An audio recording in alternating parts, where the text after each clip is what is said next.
Good evening, and welcome to today's meeting of the Commonwealth Club of California, the place where you're in the know. We are online at commonwealthclub.org, on Facebook, Twitter, and check out the YouTube channel as well.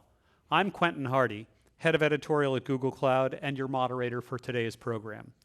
It is my pleasure to introduce Eric Brynjolfsson and Andrew McAfee.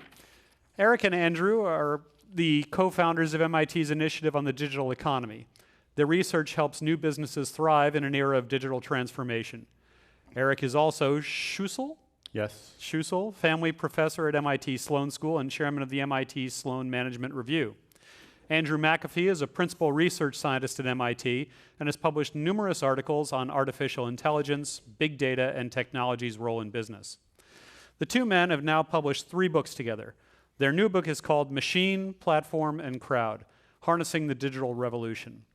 The book is focused on the strange times we live in, where machines have become smarter and where crowds, as opposed to companies, are the source of innovative ideas. Please welcome Andrew and Eric to San Francisco.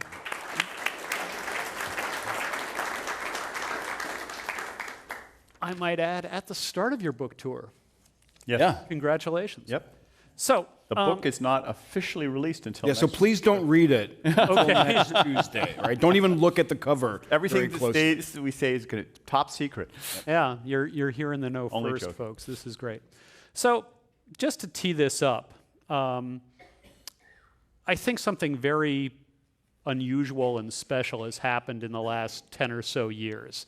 And that is that computers have kind of really gone a long way towards doing what they always wanted to do, which was be everywhere. You know, we talk about Moore's Law and the shrinking of chips, but that's smaller computers, and you follow that out and they go right to the edge. And I did some math, and last year we had an average of 1 device connected to the internet per acre of inhabitable land on the planet. Wow. And if it's connected, there's a good chance it's connected to a cloud computing system or some sort of very strong computer, and that is a smartphone, a tablet, a laptop, a sensor, a car, an appliance. Humans and machines are gathering data, which is being gathered in these large systems, and that's being munged together in these large systems with artificial intelligence to find and exploit all sorts of new patterns in nature and society. And what I like so much about your book is that you really seem to be applying strong math and economic principles to what's going on here, and have found the 3 major areas you see really leading the economic shift and eventually a kind of perhaps social and industrial shift for America and the world in the form of machine and platform and cloud. Why don't you spend a minute talking about what each one of those means and why you chose those as real paradigms of the change? Okay, why don't I start? You start, you Sure. can fill in. He starts, I correct. Is Yeah. the There you mode go. that we've settled We'll into. see if that works. And then we'll do it the other way around later. Right. So you're absolutely right. There's been a technological revolution, and the technology keeps rushing ahead, and it's the things you said and a lot of other things that are happening faster and faster. And one of the reasons we wrote the book is because now more and more the gating factor is not the technology. That is capable of doing more and more amazing things. But what's holding back businesses and to some extent society is our ability to adapt and keep up with them. And we have a number of crazy business models, some of which crash and burn, some of which are weirdly successful, some of which reach $70 billion very quickly. We have a society that is struggling where people become millionaires and billionaires more than ever before, people being left behind. And trying to make sense of all of this is not enough just to understand the technology. We think we really have to understand the social and organizational aspects of it. And for us, the tool that we found especially useful is economics, economic theory. It's not the only tool in our toolkit, but it's one that we've been trained in, and we found that makes a lot of sense of some of the patterns. And so there are these 3 big trends in particular that we're looking at, which is the shift between mind and machine, human decision-making versus machines. Secondly, between products and platforms. And thirdly, between the core and the crowd. And I'll just say a word or two about each of them, and then I'm sure we'll get a chance to go into each of them a lot more. on the mind-machine rebalancing, first, it started with data-driven decision-making. Organizations like the Golden State Warriors, they win NBA championships, but they're also champions in analytics, and that was part of their secret sauce. And the number of companies that now satisfy our criteria for being data-driven has increased threefold in 5 years. So a lot more companies are making their decisions in a data-driven way, as opposed to from the gut. And of course, artificial intelligence is the extreme version of that, where machines are able to make decisions on their own. Machine learning is allowing more and more types of decisions to be figured out by the machines rather than us have to pre-specify what they do. And those are all huge effects. It's a rebalancing, though. We're not saying you turn the dial all the way to machine decision-making, but finding the right balance is important. And most companies, we think, haven't sufficiently appreciated the power of machine decision-making. And As there's we some opportunities say, there. you still can't encode taste. You still can't encode taste. You need people to sort of figure out You need what the people- market well- wants. Well, actually, no. I Okay. would push back on that one. I think that defining the problems that you want to work on. There you go. But most of us have used recommender systems, and I don't know about you, but I'm just amazed. Oftentimes, these recommender systems. I'll tell you a very quick story on that, just because you got me on that. That when I went to Amazon, it recommended a book to me called General Purpose Technologies. Maybe Andy will explain what a general purpose technology is. And I went ahead and bought it. It was like a $120 book, pretty expensive. I checked later. There were 900 copies of that book sold worldwide. And they figured out that I was one of the people. You were the mark. sucker I was the sucker willing to pay. who was interested. It's a really good book. 120 books. I can recommend it. Written on a topic he already knows a great deal about. That's a good recommendation. After you read Machine Platform Crowd, you should check out General Purpose Technologies by Manuel Trachtenberg. So I think that they can do taste. But let me just quickly touch on the other two categories: product and platform. So 5 out of the 5 highest market cap companies in the world are basically platform companies.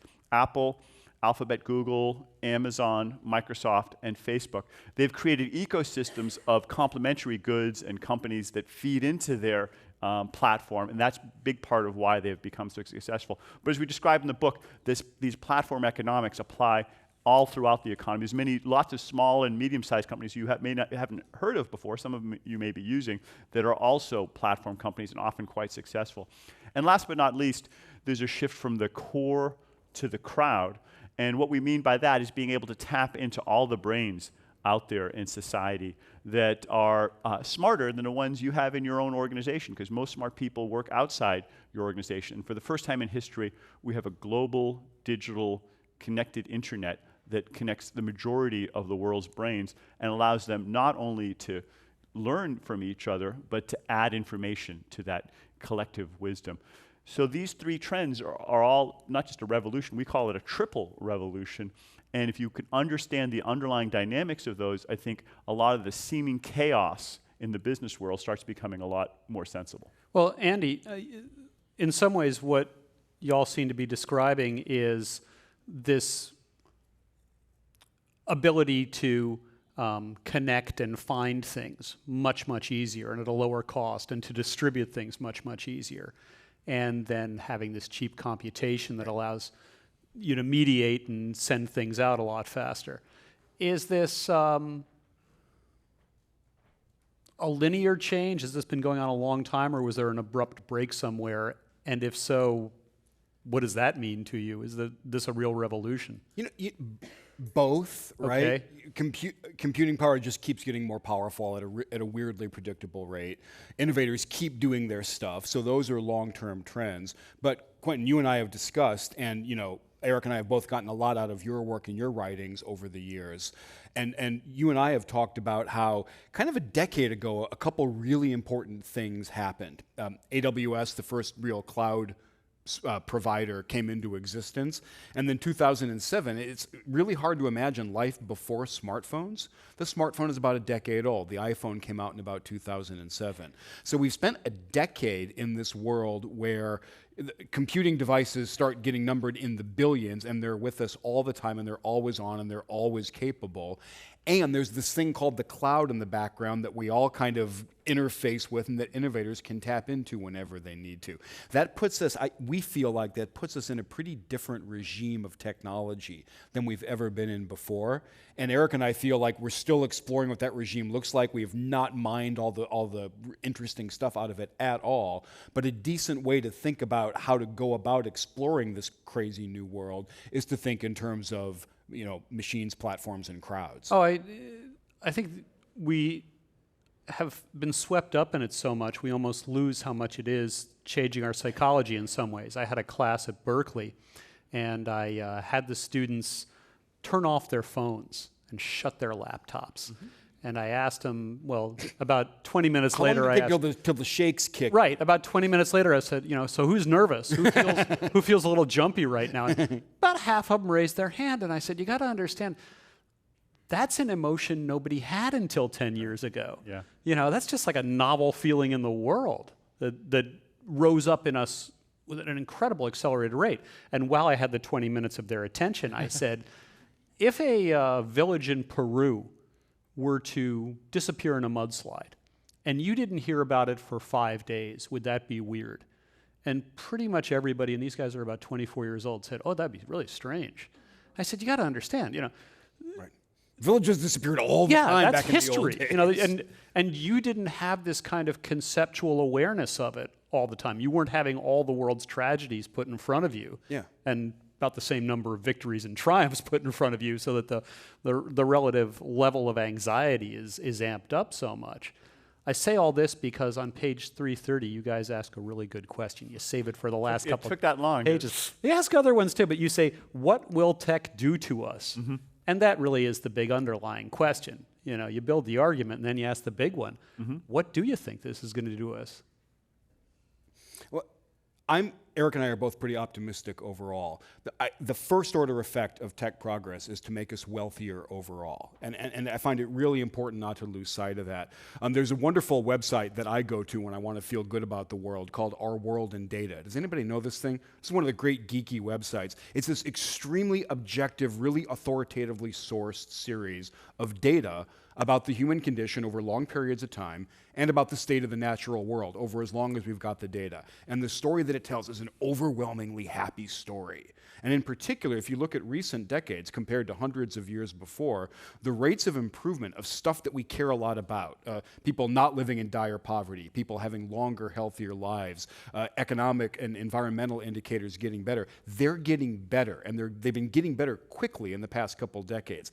I don't think it's a coincidence at all that that's at the same time we've had the digital revolution and the computer revolution. So the first order effect is we become a more prosperous world overall. There are a couple second order effects that are challenging. One is that prosperity might not be is not guaranteed to be shared in a way that's egalitarian or in a way that strikes us as fair. And we're seeing pretty serious concentration of wealth and income in some places. The head of AI inside Google Cloud, Fei Li, points out that if AI is unevenly distributed around the world, if there are countries where you have a lot of people good at artificial intelligence, it'll be a bigger gap than rich-poor ever was. Yeah. And it'll cause rich-poor gaps. Yes. And that's part of what we're seeing. So you can, as Andy was saying, you can have more wealth created, but it's not automatic that everyone's going to benefit from that. It's possible for some people to be winners and losers. And the interesting thing is, for most of the past 200 years, it has been mostly a rising tide that lifted pretty much all boats. The poor got richer, the middle class got richer, the rich got richer. But the past 10, 20 years, it's been a little different. We've had more of a gap growing. And there are a lot of drivers behind that. But part of it is the way that we've been using technology. So that's one of the things that it's not necessarily what technology is doing to us. In fact, I would rephrase your question from our question is, what are we doing with technology? How are we choosing to use technology? Because technology is a tool. Whether it's a hammer or something more sophisticated, it can be used in very constructive ways or some not constructive ways. And I want to back up on what you said and the way you channeled Dr. Li. It could well be the case. In fact, I think it's likely to be the case that a relatively small number of companies, probably American ones, are going to be the dominant forces in artificial intelligence for some time to come. That is really different than saying that most of humanity is not going to benefit from AI. Those two are, one of those is true. Both of those could actually be true. For example, it's not science fiction at all anymore to think about people at the absolute base of the pyramid if they have access to an internet-connected device with a camera on it. And that's happening by the scale of hundreds of millions of people. They'll be able to take a picture of something going on their body and get an absolute world-class medical diagnosis about what that is. Type in symptoms about what's going on with their kid. Get an absolute world-class medical diagnosis. Lab on a chip is not far away at all. These things are going to happen. So even though we've had good health improvement at the base of the pyramid, it's about to get a lot better because of AI, even if the AI expertise itself is really, really highly concentrated. Likewise, I know an agricultural company in Georgia that's developed a way you can photograph an ear of corn. It counts all the kernels more accurately than a human can. It looks at the overall makeup and says whether or not it's got an early stage of a disease or whether any pests and recommends how to treat. He wants to take this into Africa. And the problem in poor places may not be the absence of AI so much as the absence of quality data. Yeah. Wealthy people get good data. Poor people get lousy data. And if you got lousy data, you can't do good AI.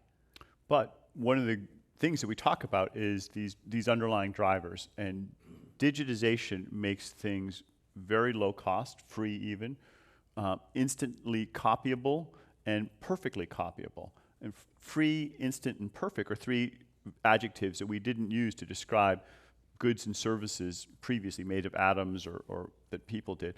And potentially you can have very, very low cost, even free access to these digital services when they are part of this global internet. So one of the things that we're very happy to see happening is the connectivity reaching more and more of the world.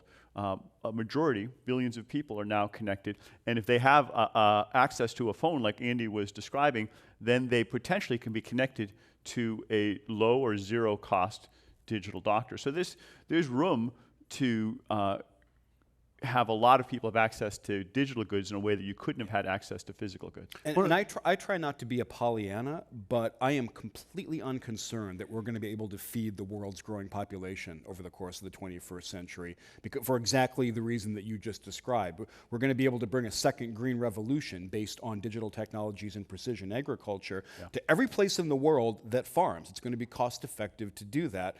The crop yields, the gaps between the best crop yields today and average ones are huge. We can close that gap, and the best yields are going to get much, much, much better. So I say I have really, really strong confidence that the problems we face in the future are not going to be ones of scarcity. Let me flesh out Andy's point with a specific example. Just 2 nights ago, we were hearing from Vinod Khosla, the legendary venture capitalist, about a company he was funding that does this kind of precision agriculture. It uses artificial intelligence and cameras to, instead of doing a green revolution by pouring lots of fertilizer and pesticide on fields, these cameras identify the weeds as they go along. On the fly. On the fly, hey, this is a weed, and they precision attack just that weed as opposed to blanketing the whole field.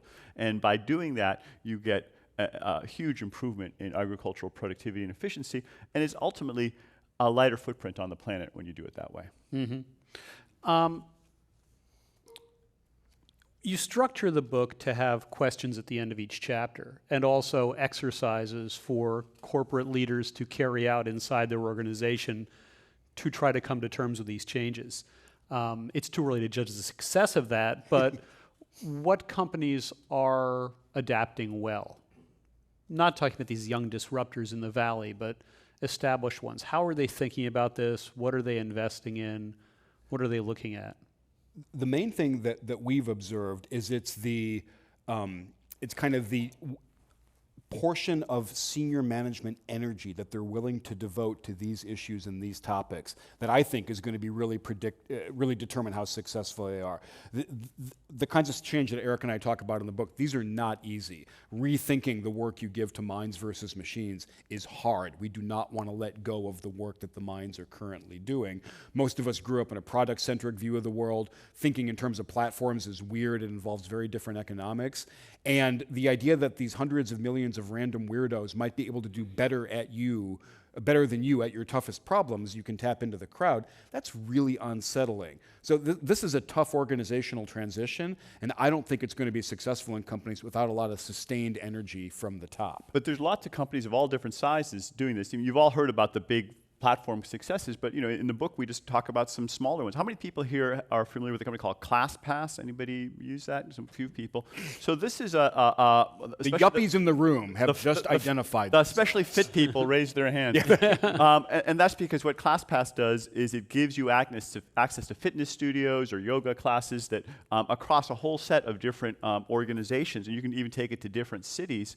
And it essentially is a platform company, and they do exactly the kind of platform economics that some of the big guys do and that we describe a little bit more formally in the book. But they've been very successful in scaling up this model of linking unused capacity in fitness centers with customers who are interested, maybe have unusual schedules, and by matching them together and creating a platform, kind of like the way you all are familiar with Uber or Lyft, of course. Right. But you can do that in lots and lots of markets, lots and lots of services, and we're still in the early days, and I think there are more and more entrepreneurs that are beginning to understand these incredibly powerful economics of platforms and apply them to lots and lots of places and bring a lot of wealth not just to themselves, but by improving those kinds of efficiencies, helping a lot of customers as well. If you'd asked me a decade or even less ago to name an industry that would not be deeply affected by digital technology, group exercise might have been really near the top. Right.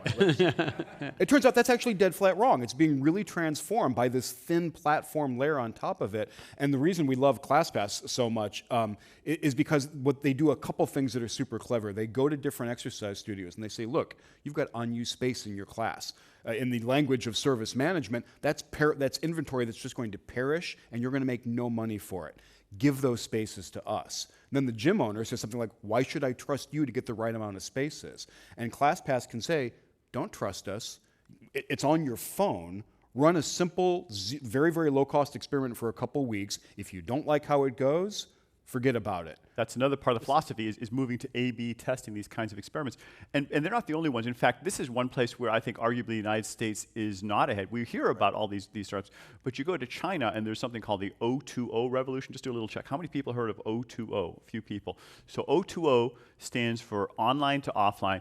It's the idea that you can use your phone as kind of a remote control to the world. Push a button, not just call an Uber or book a fitness studio, but you get your car washed or your dog walked. Or China, somebody comes to your home with freshly bought ingredients and cooks a meal for you and your family for $15. Our friend Andrew Ng had somebody fill up his car with gasoline. It wasn't even at a gas station. Somebody came.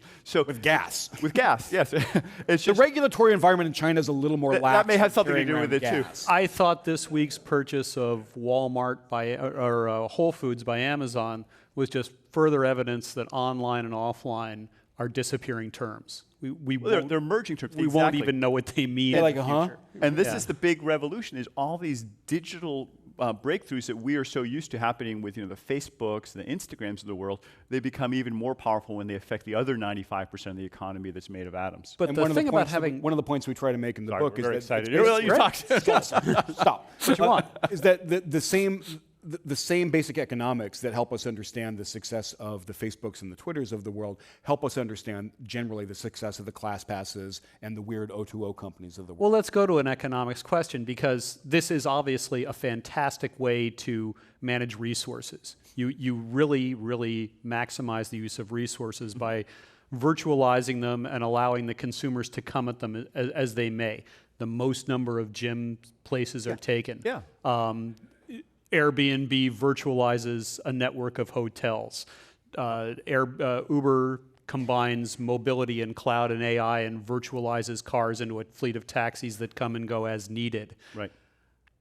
From an economic point of view, isn't this kind of deflationary?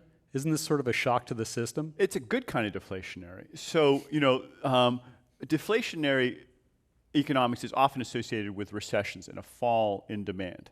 But there's other kinds of deflation. When costs get lower, when you get more efficiencies, then that's good for consumers. So if your costs go down, you can actually get more stuff. So for instance, you gave a couple of examples, Airbnb or cars. Let's just take cars. The average automobile sits unused about 95% of the time. I mean, if you guys have cars, they're probably sitting in a parking lot somewhere right now, not being used. Most of the time, that is a capital asset that's being horribly inefficiently used. Andy talked about the perishable asset of those classroom spaces.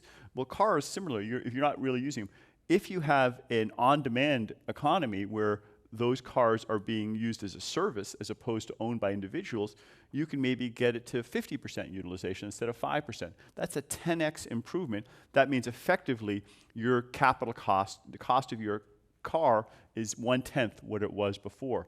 And so this is even before you add any artificial intelligence or labor savings.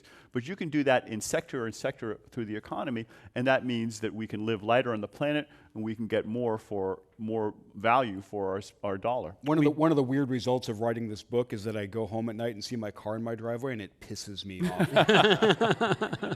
But Quentin, Moore's Law is massively deflationary. Has that been good news or bad news for the economy? So far, so good. Amazing, amazing news. Of course, you hit on a point that one of the first ones we made, that things that are good for the economy in aggregate aren't always good for every individual, and that means that there could be some really painful dislocations and disruptions, and we don't want to minimize those. IBM used to have this great line that it takes 18 months to turn bauxite into aluminum into a Coke can, and that's mostly because the stuff is sitting around. Right. And I thought, well, that's really fantastic, and if you can shorten that by a third and make it a year, that's really amazing, except the world shipping industry and the loaders and the smelters are all geared to that slower process. Yeah. And they're really going to be challenged and disrupted. This is a big motivation for us writing this book. It's not just that one example, but the whole economy has to make adjustments, and we have to change the way we do our business processes, our organizational designs, even our whole societal rules, just as people did in earlier eras when they shifted from steam engine to electricity or made other. I was going to ask about historical parallels, and how do we know what the new rules are, could be, should be? How do we? We don't. And that's good. We don't. In times of this much technology change, we don't know what the new rules are. Eric and I wrote a book, just finished a book about it. We think we have some insight. We could be wrong. I just need to toss that possibility out there. Throw something out there. What should a new rule be? So here's what happened the last time around. We have pretty decent business history on the last time there was a technology surge this big, and it's when manufacturing switched from being powered by steam to being powered by electricity. And we know a couple things because the historical record is pretty good. We know that the companies that were on top at the start of that transition were generally not the ones on top at the end of that transition. There was a whole lot of change and turbulence. And the companies that were on top at the start of that transition, you need to keep in mind, there are about 300, they were called industrial trusts in America. These were generally really well managed, very well capitalized, in many cases monopolies in their industries. They had about a century of experience in building and running and improving factories in the era of steam. By no stretch of the imagination were these poorly run companies. And then they'd incorporated a lot of innovations, and steam power changed and all that. Then along comes electricity, and these companies failed miserably in general. And so the question is why? And the basic answer is, if you grew up, you had the curse of knowledge and the curse of history. If your company grew up, if your career happened in the industry of steam power, and you were used to a factory with all these belts and shafts and pulleys taking power everywhere, the idea of an overhead crane would never occur to you. It was crazy talk. A conveyor belt was not even science fiction, it was lunacy. An assembly line was just not even something that would enter your mind because you'd spent 30, 40 years not thinking about those things. And in general, it was only the innovators and the entrepreneurs and the disruptors who looked at electricity and said, man, we can really rethink this thing called a factory. And they built buildings that looked totally different, and they configured them in totally different ways. In times of this much change, success in one regime can actually become a really, really big hand. You're actually by a whole other means, repeating something I heard in a recent class I took in machine learning itself. And the first lesson is suspend any conclusion. Right. Like, you're just going to mess with the data if you think you know what the answer might look like. Yeah. So be open. So we're a little farther along than that. We think that the equivalents of conveyor belts and assembly lines and overhead cranes are kind of machines, platforms, and crowds in this world we're heading in. And the book itself encapsulates 3 of the big top-level lessons, and then there's lots of little ones within it, which is there's this titanic shift, gargantuan shift from minds to machines, from products to platforms, from the core to the crowd. And that's because, in the first example, human brains are filled with all sorts of biases. They can make certain decisions, and when we didn't have the data, we had no other choice. But if you can have an algorithm, whether it's data-driven, artificial intelligence algorithm, that can address that problem, more often than not, the algorithm is going to make better decisions and be more successful. And the companies that have adapted that approach tend to win, tend to be more profitable, tend to be more successful, and the data supports that.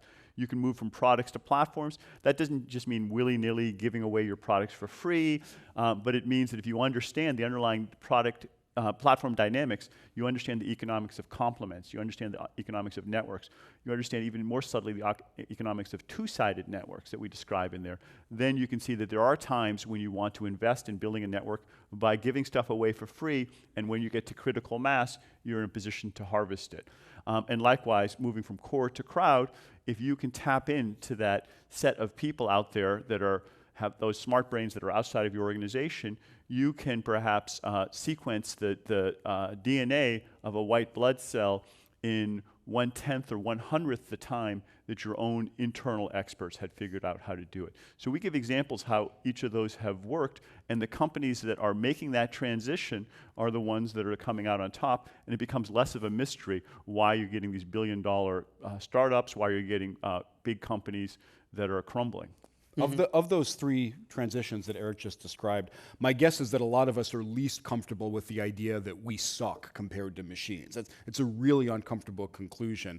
The reason we put that in the book is that the evidence is actually kind of overwhelming.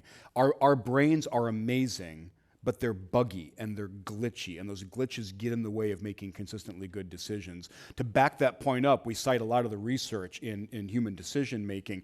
I'll give you one of my favorite studies. There's this famous study done of Israeli parole judges.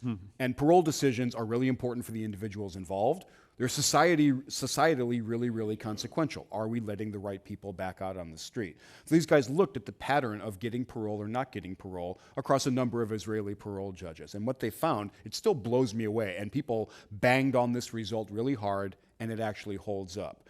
The main determinant of whether or not you're going to get parole as a prisoner in the Israeli system is the blood sugar level of the judge reviewing your case. And it's crystal clear, right before lunch and right before meal breaks, there is a very close to 0% chance you're going to get parole. Bad time to go in front. You do not want your case going up. And then right at the start of the day and right after coffee and right after lunch, you're like, yeah, let him back out. It was just feeling good. The result is amazing. That study is not some crazy outlier. Tell your lawyer to bring the falafel. Yeah, and you don't want a sugar rush, so have your lawyer bring protein for the judges to eat. But that study is not some crazy outlier. Over and over again, it is amazing how buggy our decision-making apparatus is. And the point that we're trying to make in the book is not, don't ever let humans be involved in anything ever again, but backstop their failure modes with machines, which have really, really different weaknesses and glitches. When you put the 2 of them together, you don't double down on the failures, you can eliminate each other's problems. Yes, famously after Kasparov got beaten by Deep Blue. Deep Blue, they started teaming chess players with computers and had better outcomes than either champion chess players or champion computer playing machines. That's right, and that's not just a random thing that happened in one game. The same thing true is with AlphaGo, and perhaps more relevantly, there are Sebastian Thrun, one of our friends who runs a company called Udacity, has founded a company called Udacity, described a situation where they were working in a chat room and had their incoming customers talk to their sales agents through a chat process. Some of the sales agents were really good, some of them not so good, and they realized that these transcripts of all the conversations essentially were training data for a machine learning algorithm. The ones that led to sales were, hey, those were good conversations. The ones that didn't lead to sales, not so good conversations. But they cleverly, wisely did not try to build a bot that completely automated the sales process. Instead, the bot was familiar with a few common kinds of queries. And going forward, as those queries came in, they still had the humans answering them, but the bot would gently suggest, hey, here are some phrases, here are some comments, here are some kinds of information that the customers are likely to find useful and are more likely to lead to sales. The human was still ultimately running the discussion, but the bot was helping with them and prompting them at the right time. That kind of human-machine interaction can work much more easily in many cases rather than trying to automate the whole process from A to Z. So yes, it works in games like chess, but it also works in lots of practical business applications. And has Sebastian started a company for this? Sebastian's company is Udacity, and this is a piece of Inside Udacity. that's working well for him. Okay. I need to take a slight break and remind our radio audience that this is the Commonwealth Club of California, and we are talking to Andrew McAfee and Eric Brynjolfsson about their new book, Machine Platform Crowd, Harnessing the Digital Revolution. I'm Quentin Hardy, your moderator. You can listen to Commonwealth Club programs on the radio or podcast, or watch our YouTube channel, check out our website, or follow us on Facebook and Twitter. Well, it's time to take a couple of questions from the audience, and I'm having just left off with beset individuals and the prospect of machines. I want to lead with this delightful one. What does this world of AI do to economists? You two. I think economists are fine. There's Oh, really? No way a You're machine exempt. can do an economist could. We felt that way in journalism. So actually, let me answer it a little bit less glibly, and that is, I don't think in most cases any entire profession can be automated from A to Z. Just as the example I gave you of that sales agent, there are pieces of most professions that can be augmented and automated. I think that's probably a better way to think about it is at the task level. And so there are lots of tasks that economists do that will be turbocharged or replaced by machine learning algorithms, not the least of which is analyzing data and being able to find patterns in them and find the best statistical method for making sense of some of the data, like the ones that Andy was describing before. So those are places where machines can help quite a bit. Other ones, like problem formulation, at least with all the technologies I'm familiar with now, that's not something machines are very helpful. But I would never say never. Maybe someday machines will be able to do those parts too. Actually, economics is a really interesting profession that indicates to me how actually limited some of these technologies are in their scope and what they're going to replace. If you give a group of economists exactly the same body of data and tell them very precisely what question to go investigate with that data, you can be guaranteed an active catfight for decades to come about the conclusions from that. So for example, economists for decades have been looking at exactly the same body of data about whether or not raising the minimum wage hurts employment or not. They're nowhere close to agreement. There's another super active fight in the discipline right now about whether or not a bunch of immigrants lowers wages for native workers. That fight is not anywhere near resolution. No machine learning algorithm is going to solve that problem. It's because our biases, again, activate us to believe one thing or the other, and then we fight it out and some kind of persuasion wins, or economics advances one funeral at a time like every other discipline. Let's talk about some of the, I'm going to try to weave together a few of the questions here, and we've got a healthy inventory now. They're really good. I want to weave together a few around Silicon Valley companies, or the companies that are really at the forefront of developing this. And I'd like to start with something one of the leaders said to me one time when I was a reporter, and I said, you guys all know each other on some level or other, and you know just how much this is changing everything and how much is yet to come. People make the mistake of thinking where they are now is the end of a story. And in this case, it's only the earliest beginnings of a story. And the patterns in the data and the AI are going to become so much stronger, it'll shift us even more. Do y'all ever talk about that? And he said, no, we can't. We're too busy building it. We don't have time to think about it because everybody's just flat out trying to get to that next gain, that next insight. What does that kind of hell for leather, somebody mentioned Uber in this question, what does that do for a company and a society. How do we balance this kind of flat-out competition with a sense of altruism and egalitarianism, which are also values in the society? Look, I like incredibly vicious competition among companies. That's how we get more goods and services. That's how we get more options. I always fall back. One of the great economist insults is Adam Smith said that. Here's something Adam Smith actually said, and when we very often forget it.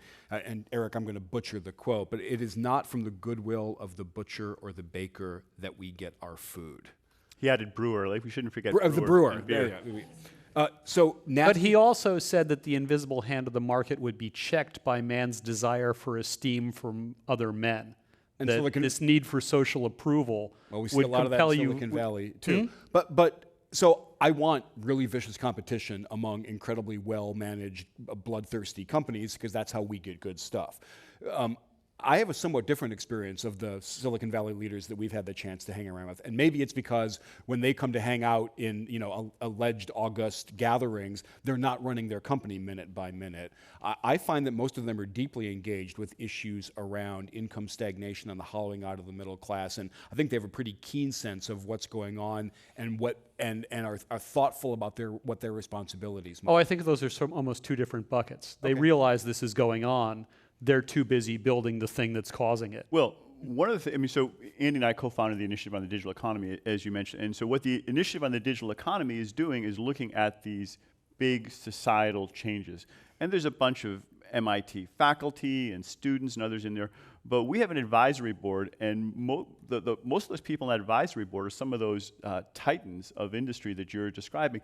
And the reason they're on there is because they came to us and they said, hey, these are some interesting societal problems that we really think need to be worked on. They have very strong opinions about them, and they're very eager to help us go after them and help guide us in the right kinds of questions that they think are important. So, so like Andy, not surprisingly, I have an experience where we're hearing a lot from them that they do care about these issues, and when they're with us, they do talk about them. And they're willing to throw some of their personal energy behind policy making, behind getting involved in public affairs. Some of them have taken pretty outspoken partisan stances about the right and wrong thing to do. So I don't love this notion that Silicon Valley is too busy building stuff to care about anything else. I think that's a little simplistic. Okay. I'm going to paraphrase this question, but you make parallels to the 19th century. That's also the time of monopolies and trusts and railroad titans, which were eventually broken up in the face of public outrage. Are these monopolistic companies, and will they be broken up? So I don't know what's going to happen in terms of the public policy, and there's an argument that a lot of them have very large market shares in different areas. But ultimately, I think the right test that an economist would want to apply is there consumer harm, and is innovation being slowed? And when you look at those two tests, not whether competitors are being harmed, that's not part of the test, but whether consumers are being harmed, it's hard for me to see a lot of consumer harm or any consumer harm right now. I think that we're in the golden era when let's just take a very concrete example. When Amazon bought Whole Foods, I think that most people said, hey, we're going to be getting fresher food to our door more easily. Their competitors' market caps fell because they realized they are going to have a tougher competitor going forward. They're going to have to deliver better quality at lower prices, more variety, more timely than they did before. Consumers were going to be getting better stuff. And that's not good news for the competitors, and I'm not surprised that they were screaming about that. But ultimately, I don't see the consumer harm there. Now, you could imagine, you spin this forward, and ultimately, I understand that the Whole Food Amazon market share in that space is about 4%. Maybe if it gets to 40% or 80%, we're talking a different story. But what we see right now is not consumer harm. And similarly, do we see innovation being undermined? I think that there's quite a bit of innovation in these spaces where these tech giants are playing. People say Facebook is a increasing monopolist, but do we sort of feel like there's not enough innovation in social media and social, aren't there not enough Instagrams and Snapchats being invented? I mean, I don't see that as being one of the societal problems that we're facing right now, lack of innovation in that space. So by those two metrics, it doesn't seem like we would be calling for intervention at this point. And one of the first things you worry about with a monopolist is that they're going to price gouge you. it's kind of hard to do when you give away your products. It's going to be a tough prove that. It's Yeah, but you know, certainly we should keep an eye on it, and I'm with Andy. I love the invisible hand of the marketplace disciplining these people. We were just at one tech company, and they were talking about the aggressive competition they were having in the cloud space, competing with the other cloud providers, and they're each working very hard, investing, even losing money to try to have a better product for their customers. And as a customer, I love it. Hey, go, you guys fight it out. Go at it. Right? And we, the consumers, benefit. I like the As an employee of Google Cloud, I would assure you we are competing. I'm not sure about that losing money thing. I have no position either way. But we are certainly competing vigorously. I like the guideline that all great concentrations of power demand vigilance. That's different than saying all great concentrations of power must be broken up. Right? So I think we need a lot of vigilance. But you know what Rockefeller told his friends when Standard Oil was broken up? No. Buy them all. They're going to be worth more than Standard Oil collectively. You know? Really? Yeah. Interesting. Yeah, he thought that individualization of the oil companies would actually make them collectively worth more. Interesting. Yeah. So maybe that I guess goes you're on. not advocating that for Google. No. Well, and that was where I was going with that idea, because there is a certain value to it having immense amounts of data, immense concentrations of brain power, immense cloud But economies. Quentin, your career, like Eric's and mine, is old enough to remember when we were deathly worried about IBM. Oh, yeah. And stifling innovation. Deathly worried about Microsoft. Deathly worried about Netscape. We were deathly worried about Yahoo for a I little started my career in Japan, and we were all worried that our high school students weren't learning enough Japanese. Yeah. Oh, The right. things we're afraid of usually. I'm, you know, we Meet do, their we do Waterloo. it's fashionable to do a lot of hand wringing and worrying about today's really, really powerful companies. Man, competition is nasty at disrupting those. Right. We've mentioned Adam Smith and a few other Nobel Prize winners. Let me bring in Joseph Schumpeter, because I think that's a really good economist. We love to name check economists when we do this. Most of them are dead, so. No competition. But Joseph Schumpeter had this phrase, creative destruction, and I think that's a good way to model a lot of what's happening in the tech industry in particular, and the economy more broadly. And the idea is that a company comes in with an innovative, superior product, it wins dominant market share. But then they are vulnerable until, they can be successful until another company comes along and builds a better product. So, you know, VisiCalc begets Lotus, begets Excel, begets irrelevance as that whole platform disappears. And so the ultimately what overturned each of those powerful monopolies was not the government or someone else saying, hey, you can't have that anymore.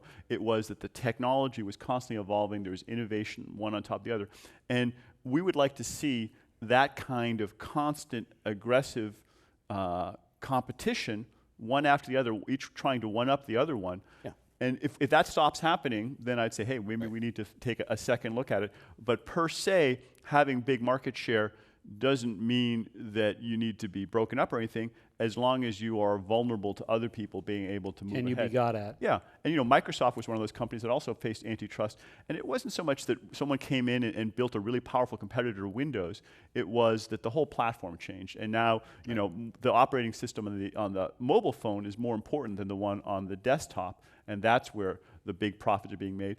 And you know, mobile phone may have a good run for a while, but I'm not arrogant enough to say that this is the end of technology and we won't ever invent another platform. It's probably pretty clear that this is not the end of technology. Yeah, that would be another way of There you saying go. it. I want to blend a couple of labor questions here.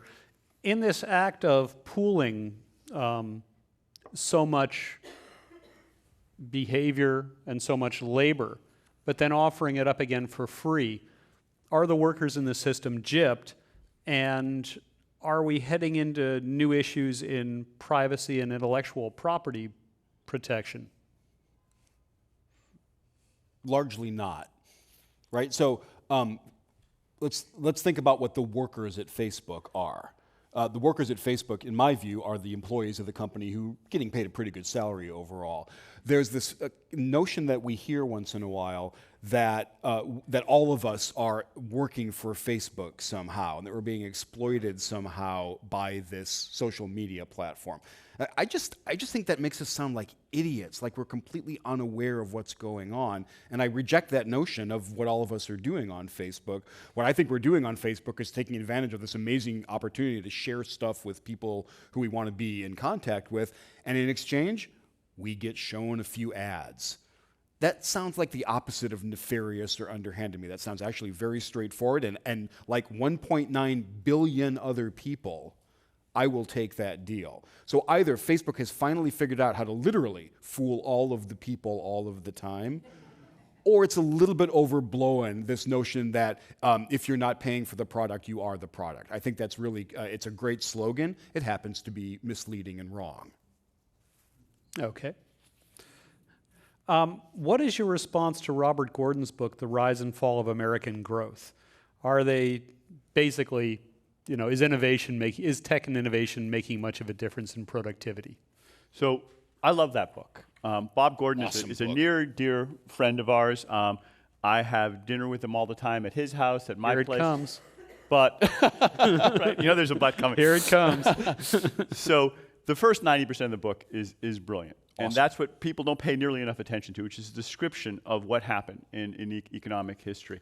The last 10% is what gets a lot of attention, which is speculation about the future. And this is the part that Bob and I think Andy, I know Andy disagree with. And he looks at some of the disappointing, I think, productivity growth the past few years and extrapolates. And he cannot imagine new innovations that will be as important as the innovations of the past. That's right. And to us, being unable for Bob Gordon to think of what the next big innovation is not necessarily the proof that there aren't more innovations in the pipeline. And historically, productivity growth has been very uncorrelated from one 5-year period to the next 5-year period, or one 10-year period to the next year period. So we're being much more humble about saying whether or not there's more stuff in the pipeline. In fact, I would even go further and say that the way to think about what's in the pipeline is not to look in the rearview mirror and look at what the productivity growth was the past whatever number of years. The much better way, at least we think, is to come to Silicon Valley, to come to San Francisco, and to go to the tech companies in Shenzhen and Bangalore and Boston and see what people are inventing we're going to be using going forward. And when we look at those laboratories, and luckily some of them are right at MIT, we are just completely blown away. We see things that are, to say that there's no innovation happening when I think we are on the cusp of arguably the greatest innovation in human history, which is artificial intelligence. I mean, it's hard to top that. And our generation, those of us in this room, those of us up here, we are likely going to see some just staggering improvements in artificial intelligence, as well as the improvements on those other dimensions we talk about. So we see those in the pipeline. Because of the time it takes to diffuse, to change the business models, most of them haven't transformed the economy. If you want to ride in a self-driving car, you have to hop into a car in Mountain View, or there's some in Boston. You don't see them on the streets everywhere. But who doesn't think that they're going to be out there very soon in large Let's take an numbers? idle example. Right now you can take that phone to any speakers of about 40 or 50 languages, put it in the table in the middle of you, and have a conversation. That's where Star you just Trek. press the That is science fiction. We have just That's the taken out Babel language fish, as right? a gating factor for human community, and we're kind of honked off that it isn't super accurate yet. This is kind of a miracle. Yeah. It's a miracle. And we have just crossed some really important thresholds where these machines are getting to be at the point where they can understand spoken speech about as well as humans, better than some, worse than others.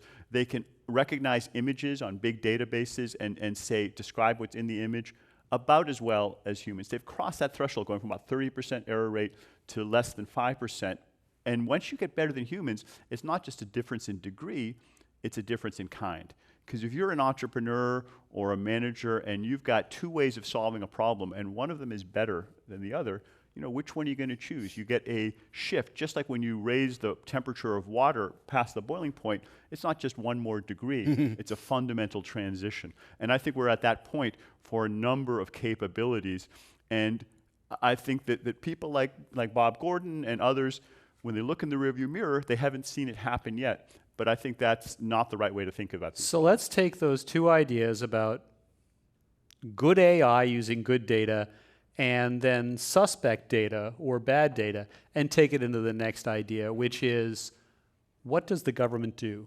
How does the government think about this? Is the government using the right kind of data to analyze the problems? Which kinds of problems? Yeah. The social, economic problems facing a society where certain workers will be displaced, where we don't really know how to train for it. Like, this will fall, the companies will not solve this. This will largely be the job of the government to prepare the workforce, to care for the ill, and are they addressing this in anything like the correct way? You have questions for companies. Do you have conversations with any government and get a sense they know what's going on and what to do? We absolutely do, especially since we wrote our last book, The Second Machine Age, which came out in 2014. And unfortunately, I agree with just about everything you just said. First of all, you're going to go a long way before you find two bigger fans of markets than Eric and I. However, I agree with you. I don't think market forces on their own and the dynamic of American capitalism is going to magically restore the American prosperous large middle class left to its own devices. The 20th century didn't bring back the 19th century I think either. we need to be. That's exactly it. Yeah, yes. I think we need to be more interventionist. And what we very often forget is that this 20th century was this awesome time for the American middle class. That did not happen spontaneously either. We had to make big choices as a people. This is a key point. Most seriously, universal primary education, which is a complete no-brainer now, massively controversial at the start of the 20th century. We decided to do it. It was a big shift. And America did it ahead of most other countries. We led the pack on that. It didn't just lead to growth, it led to shared prosperity. Yep, exactly. So we need big interventions. The data about this is the least of our problems. We'd like better data on aspects of the workforce, but we know what's going on. The frustration that the two of us have is that there is a pretty good policy playbook right now, and it's pretty well understood. You have to travel very far to the left or the right before you find an economist who would not say, let's reform education, let's invest in infrastructure, let's liberalize immigration, let's invest in basic research. These are complete no-brainers about the right thing to do among any serious people who think about economics and policy. The massive frustration is that that does not get turned into actual policy and does not get voted on or put into practice in Washington. Yeah, I would agree with everything Andy said, except for the part where he briefly said that we have enough data. And so I wrote an article with Tom Mitchell at Carnegie Mellon. It just came out in Nature about how we could use a lot better data to track the economy. And one of the things I'm disappointed in is there have been a lot of cutbacks in terms of in the government tracking some of the ways the economy's going. I think we understand the broad brush.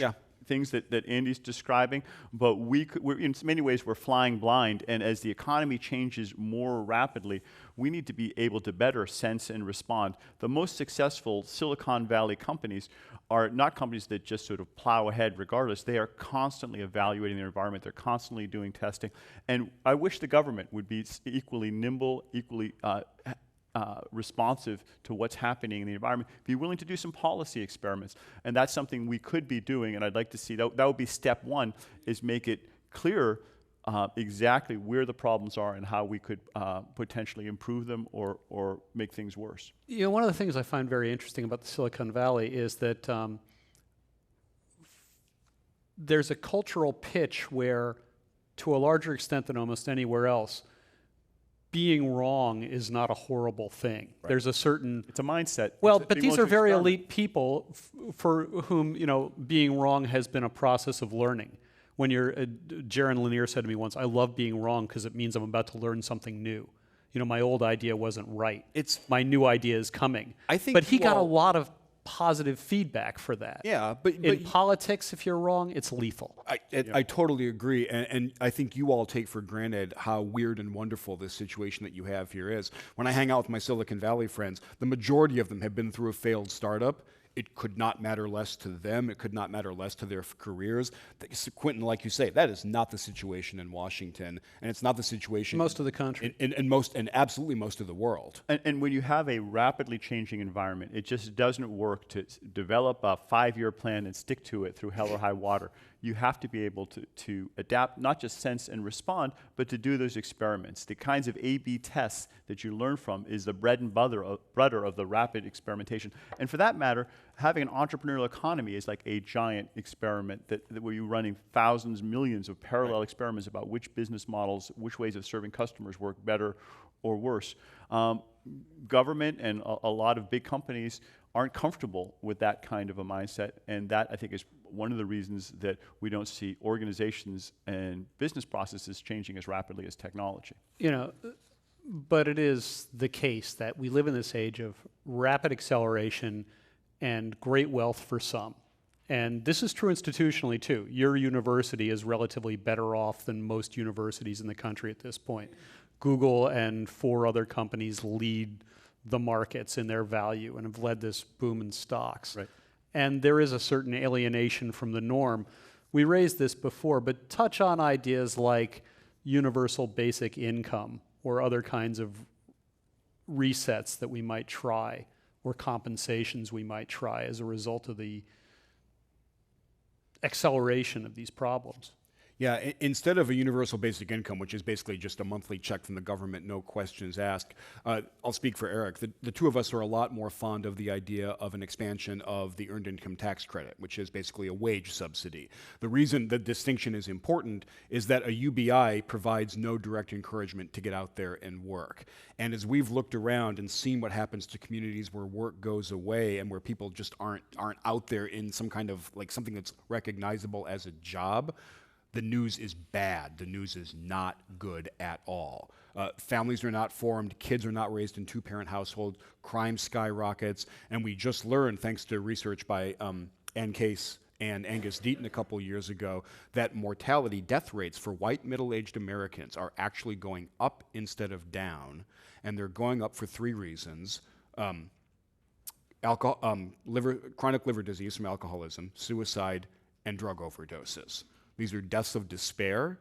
They're very highly concentrated among least educated, white middle-aged Americans in exactly the communities where work goes away. So my thought experiment is always, which of those problems that I just described would get magically fixed by a monthly check from the government? And my answer is absolutely none. Because work is a proxy for meaning. Work is identity. It's not a proxy, it is meaning. Whereas if jobs suddenly came back, if jobs people wanted to do suddenly came back to those communities, how many of those problems would go away? My thought experiment is a whole lot of them. And this is something we learned from sociologists, because to be frank, when we first started working on the book, I think we were both much more leaning towards a universal basic income. And we went out and talked to people like Bob Putnam, who have studied these communities, and they convinced us, at least, that having people have a sense of meaning, community, belonging was more important than the check per se. And so if you can have something like the earned income tax credit that gives you both, that may be a better solution. But let me just say one last thing on that, which is that we're both very open to the experimenting. So coming back to the earlier point, I don't think we have enough data to really know for sure how people are going to react. Both of us have some views based on the research, but I would love it to see more experiments. In Finland, there's some experiments. In the Netherlands, in the Bay Area, there's a private experiment that Sam Altman and others are doing. And I think we could learn a lot, and we want to be open-minded and see exactly how people react to this, and it may depend a lot on the exact details of how the UBI or EITC are implemented. I think you do identify some areas for growth or development in figuring out new kinds of work. And it really is new kinds of work and not the preservation of old work for the most part. And you point out that computers are basically lousy at persuasion. They can give you an answer, but they can't persuade you to accept the answer. And the social skills and the conviction of this. In a related way, I did an interesting experiment where I looked up the price of an Enrico Caruso recording 100 years ago and the price of a ticket. And they were exactly the same. And today, it's free to hear Bruce Springsteen streaming. It's $600 to see Bruce Springsteen in person. And the parallel I'm trying to make with what you were saying is that empathy, human moments, being looked in the eye, having contact with people becomes this higher value area in a world where so much can be automated. And you can see this in the rise of conferences. Smart people like this take the evening off and buy tickets to talk to you when they could be looking it up elsewhere for free, or they want to meet people, or they, there are hundreds and thousands of personal masseuses and trainers. Maybe home health workers will change their status from being low-wage jobs to being high-wage jobs. Yeah. If they could be retrained to really connect with the people in the houses. And even until that happens, we can subsidize the wages of home health workers if we decide that's what we want to do. We are easily wealthy enough to afford that. So I completely agree. These interpersonal, social, persuasion, compassion-based professions, these are not going to get automated away anytime soon. There's a lot more work that we could be doing. Yeah, and I will double down on what you said. Both the first part, which I don't want to get lost, which is that the way that our society has always thrived is by embracing the future, not by trying to freeze some imagined past or go backwards. And just as Joseph Schumpeter talked about creative destruction for companies, we all have to reinvent ourselves.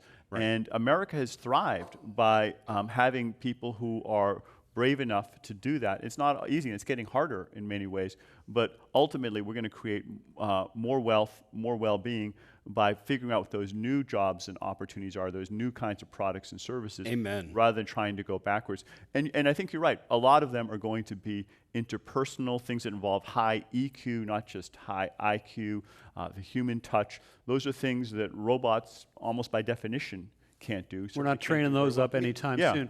And so there's a big opportunity there. I want to just support as strongly as I can what my co-author says here. I just find it incredibly lazy and unimaginative and kind of un-American to be hearkening back to the Eisenhower administration and just like, God, if only we could bring back coal mining jobs. Like, shame on you. I've only got time for one more question. We're towards the end of the program, and I want to just kind of peg off that because without getting political. Yeah, sure. Heaven forbid. But you mentioned coal mining jobs. I don't know who you might be referring to. I kept that. There has been a certain nostalgia for the past that has to do, I think, with people reaching a point without really knowing it, that they know a future is coming, much like the one you described, and they can't see their own place in it. Yeah. So they're like, coal mining is not a good job, right? Like, who wants to be a coal miner? But and they rush back to that because it has a kind of certainty and a knowledge, I can tell my kid what to do to make it inside this. My last question to you is, what might be done to help people imagine themselves in this world, figure out who their kids could be in this world, and feel attached to this world? I think that is the grand challenge for our society over the next 10 years. The technologists are doing amazing things, wonderful things with the technology, and God bless them, I'm glad they keep doing that. But we economists, policymakers, journalists, management professors are not doing a good enough job about figuring out how to use this technology and tell a story that people can feel valued going forward. And that's the part of a society that is not keeping up.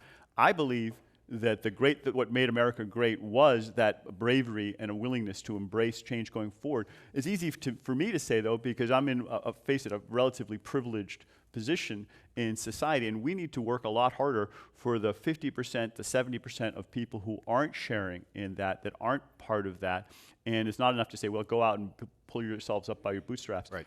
I think there's a lot of things that we can do at the government level in terms of not just the earned income tax credit, but reinventing education, boosting entrepreneurship, not because we want everyone to become an entrepreneur, but because those are the people that help invent those new jobs and goods and services that use them, infrastructure, R&D, all the things, the litany that Andy ran down. But it's not just government, and maybe in the next few years it won't be so much that we can turn to government. There's also private organizations. We have something we call the Inclusive Innovation Challenge that we initiated by the Initiative on the Digital Economy, which now has 900 entrants for a $1 million prize for organizations that are figuring out how they can create a business model that creates shared prosperity that doesn't lead to more concentrated wealth, but that involves lots and lots of people. And time is short here, so I won't describe some of the companies that have entered, but I was just awestruck by how wonderful it was, how many creative ways people had come up with it, created not just value, but shared prosperity. And last but not least, I think it's something every individual has to look to be doing and being part of this, embracing change, continuous education, and being willing to relocate and continue to have that kind of dynamism. If we make change on all those three different levels, this could be the best thing that ever happened to humanity. But it's far from guaranteed. It's not automatic. It's only going to happen if we work really hard at it. Quentin, the old joke is that nostalgia is like a grammar lesson because we find the present tense and the past perfect. So that unease that you described, like that is real and legitimate, and a lot of people are hurting. We need to do all the things that Eric says, but we need to talk about the future in more positive terms. It's not impossible to do. Here's how I know that. France is doing it. Right. France just elected a 39-year-old president who is talking about that country as an entrepreneurial, forward-looking state. Really? We need to change the conversation here, and we're glad that you're helping us do that. Well, this is bracing. Thank you so much. Our thanks to Andrew McAfee and Eric Brynjolfsson for joining us tonight. A reminder for our audience here that copies of our guest book is available for purchase. And they'll be happy to sign their copy for you in just a minute. Little high-touch empathy moment where you sign the book. We will That's sign good. it in person, no robot involved. There you go. I'm Quentin Hardy, and now this meeting of the Commonwealth Club of California, the place where you're in the know, is adjourned. Thank you all for coming.